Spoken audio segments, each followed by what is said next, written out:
سلام بچه‌ها، حالتون چطوره؟ خیلی خوش اومدین به ویدیو دیگه. امروز اومدم با یک اتچمنت لوکاس برای مولتی پلیر که باهاش برین و دوئلا رو همه رو درو کنیم. بچه‌ها بهترین اتچمنت لوکاس، فقط شاتو بگیر، هیپو بگیر. این چجوری خودم نمیدونم.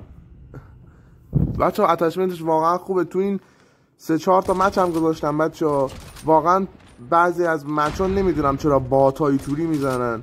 منم میس زیاد دادم بچه‌ها، چون اسنایپرم نیستم، دارم میگم تازه دارم تمرین اسنایپ میکنم. طول میکشه بچه‌ها تا اسنایپ دستم بیاد. سنسم از رو فیکس بردم رو یکی چی اسمش میگن، فیکس پوزیشن چیه، بردم رو اون. یکم سخت شده بازی کردن برام. برای اینکه بازی بهتر شه مجبوری بچه‌ها هر چند روز بار بعد سنسو عوض کنی تا بازی دستت بیاد. یکم هم در اتش میگم بچه‌ها فاسیسکوپش که اصلا عالیه، بالاتنه دمیج نمیده بچه‌ها، پایین‌تره یکم دمیج میده، ولی سعی کنین بیشتر بالاتنه بزنین. کلا اسنایپر تا جایی که من فهمیدم اسنایپ باید بالاتنه بزنید تا دمیج نده.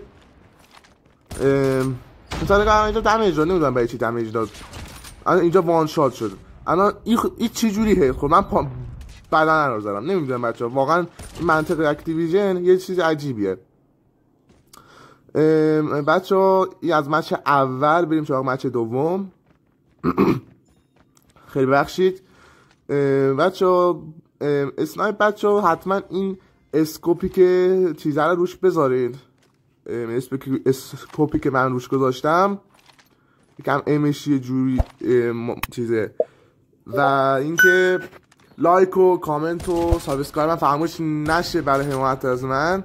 واقعا انرژی میشه که من ادامه بدم کارمو. خیلی به این انرژی نیاز دارم. کلا یه دقیقه بیشتر طول نمیکشه، یک ثانیه بیشتر طول نمیکشه.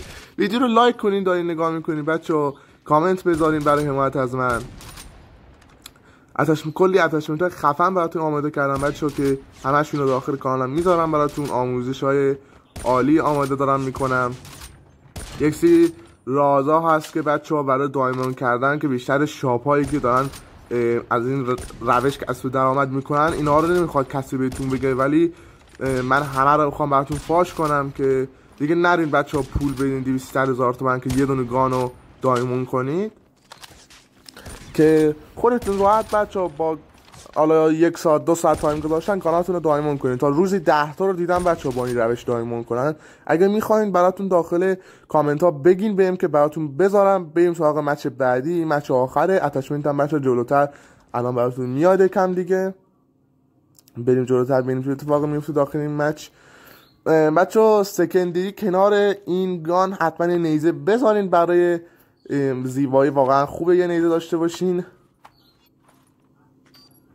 و اینکه اینجا شات رو بگیرین. یکی دیگه اومدم فایرش کنم با گارمتیکش زد نذاشه بخوره تیرم. اینو من پستشم بچه اصلا صدا پا نداره ایشون. منم نتونستم بزنم بهش. این اودن داره اومد از فایر گرفت روم. اینجا نکنه یه میس دیدم دیگه نتونستم نیزه رو کشیدم. خیلی بچه‌ها با استایم میس میدم، بعضی موقع میزنم ولی میسم زیاد میدم. مثلا اینجا یه میس اینجا دادم، باز دیدم نتونستم با نایفم زدمش. مثلا اینجا میتونستم بزنم، نمیدونم برای چی نزدم. عجب به اسلایدی زدم پشما. بعد این اتچمنت اسکرین شات بگیرین بچه‌ها از این اتچمنت. اتچمنت خیلی خوبی هم هست. اگه اسنایپ پلیرین پیشنهاد میکنم از اسنایپ استفاده کنید. حالا من باش بعد پلی میدم، ولی دوستام که این اتچمنت رو دارم بهشون واقعا خیلی خوب پلی میدن با این اتچمنت. من اینجا یه میس دیگه، اینجا یه هیپ فایر دارم، این قشنگ بود. بعد میخوره بچه‌ها. اسنایپ یه جوریه که بعضی موقع میخوره بعضی موقع نمیخوره دیگه. اسنایپر نومیس باشید، یعنی اینقدر رو سنسورتون تسلط داشته باشه که با استاد میس ندید. اگه اسنایپر نومیسین که خوش به حالتون، با این اتچمنت برین دیگه همه رو بزنید دیگه، اشغال کنید. ولی اگه تازه مثل من دارین اسنایپ تمرین میکنین پیشنهاد میکنم بازم این اتچمنت رو بردارین، چون برای شروع کار این اتچمنت خیلی خوب و روونه.